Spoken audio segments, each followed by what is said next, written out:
The Panther, for Aisha Salma. The panther crossed my path. I did not see her footprints in the darkness, nor the track that she had taken. I could not look back, nor see the shadows in her memory. Only her golden eyes and their reflections surfaced in my eyes. Subtle midnight skies gave the lightless path a vague direction. I followed fast along the narrow way, the panther's sheen ahead. I heard the sound of others struggling in the wind, stuck in the travails of day to day, draped in raven feathers, hiding in the death, alive in every breath, transformations in and out of matters. I thought I heard a fountain, waterfalls, the sound of which encircled me as I stumbled to a vantage. The river rushing by was silencing the echoes of the footfalls, memories before the gates of knowledge. I listened and discerned things that I must learn before I'd sing that fire before the village. In the bush I heard the sound of motion make the leaves the tinder of the wind, cat paws on the quicksand, feline wonderkind, centered in her whirlwind revolutions, left the trail to meld into the dark, to vanish, disappear into the inner ear, and claw as though it instrument the bark. I say to those quite close that she is near, just arrived before the constellation of the decibels in some specific order, ignited the starlight conjured in my ear, and helped me to project in these nocturnals this lean black cat, stalking ancient forests, quick and brilliant, lithe and sensual. I saw her leave the tree.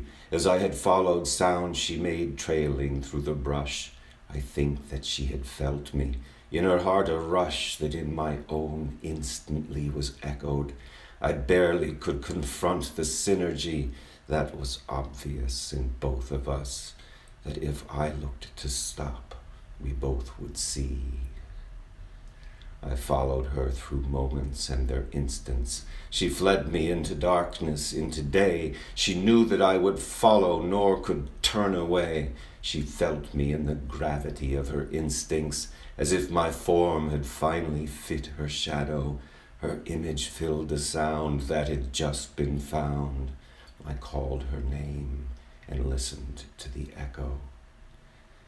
She simmered in the forest like the sun, more constant than the shadows, so steady in her flight. Where the trail narrowed, she passed beside me. I began to run, and by her side retreated into night, where I could become anything I dream, and wore my panther coat in Arctic white.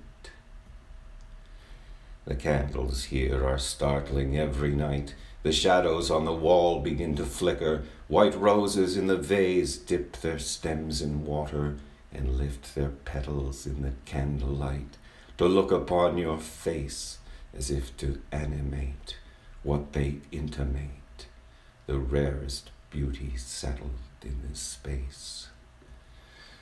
The presence of the past lies in the answer that no question ever thought to pose. How could I suppose I'm the one you chose, that you would form in me and make another, that I would feel the venom in the claws, but heal and live beside your love, changed and turned, whatever now my flaws.